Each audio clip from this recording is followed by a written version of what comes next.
The solution to your problem is not going to be found in the problem. It's not going to be found in there.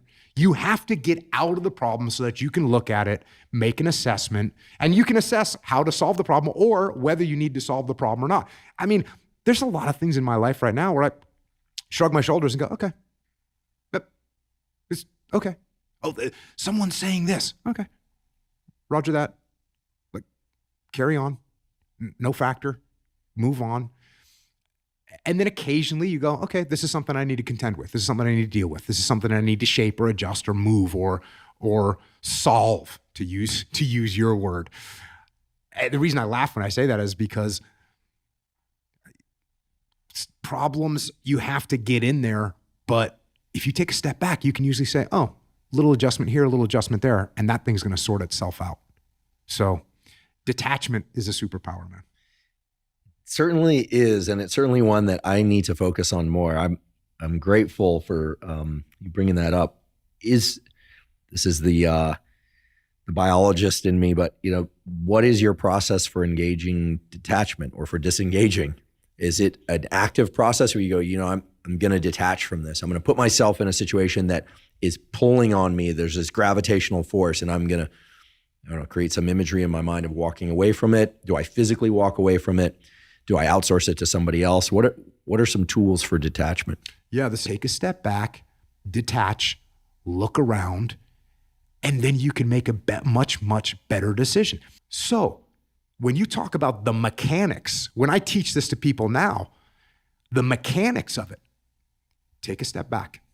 Literally, you and I are at a meeting, there's a bunch of people, this starts to get a heated argument. I will literally push my chair back away from the table. Change my perspective, widen my field of view. The other thing, like in the SEAL teams, you don't want to sound panicked on the radio. For a couple reasons. Number one, because when you panic on the radio, it's going to cause other people to panic. Number two, if you panic on the radio and you sound panicked, everyone's going to make fun of you. So when you get back from the mission, everyone's going to go, yeah, you sounded like a baby out there. So what would I do before I would key up my radio? Take a breath.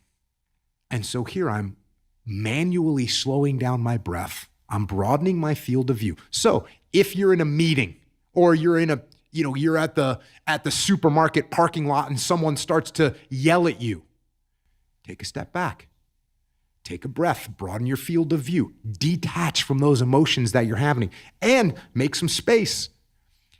And that's how I go through the mechanics of detachment. Now, I can tell you right now, I mean, when you do this all the time, which I kind of do this all the time, I don't really have to step back. But when you're starting to be able to try and do this, absolutely make a mechanic. And I'll tell you, here's another weird little nuanced thing. Lift your chin up and put your hands down. Now, this is not in a combat situation, not in a fight. But here's the thing: when I get defensive, what am I going to do? I'm going to raise my hands up and put my chin down. That's like a fighting mode. So if you and I are having a discussion and I'm starting to get heated and I'm starting to oh, he's not listening to me. Instead of me putting my chin down and put my hands up to where I can put them in your face a little bit. No, I'm actually going to take a step back. I'm going to say, put my chin up. It changes my perspective a little bit more. Changes my visual perspective just by changing the angle of my head. Take a step back. Put my hands down. I'm not being in a defensive mood. I actually want to hear what you have to say. And if I start listening to what you have to say and not talking, it's very hard to be detached when you're talking. It's another key component. You want to detach? Shut your mouth. So I'm in meetings, I'm in a bunch of different companies. I own a bunch of different companies. I'm in a meeting in my companies. I'm not the one that's doing all the talking. In fact, I'm doing mostly listening. When I'm in task unit bruiser, my task unit, I'm not sitting there giving the entire brief. No, I'm letting the platoon chief and the platoon commanders give those briefs. And that way I'm detached. I'm listening to what they have to say. I'm more capable of seeing what holes there are in their plans by not moving my mouth, not talking. I'm listening. So those are some of the methodologies that I use and that I advise people to use in order to effectively start down the pathway of being able to detach in various scenarios.